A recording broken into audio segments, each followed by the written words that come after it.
இயேசு, எனக்காக மரித்த இயேசு, எனக்காக ரத்தம் சிந்தின இயேசு, அவர்தான் என் வாழ்க்கையின் முக்கிய இடம்.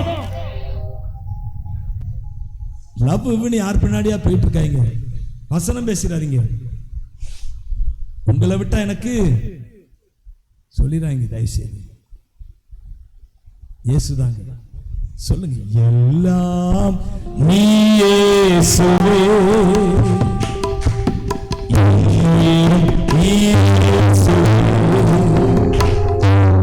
என் வாழ்வு நீ.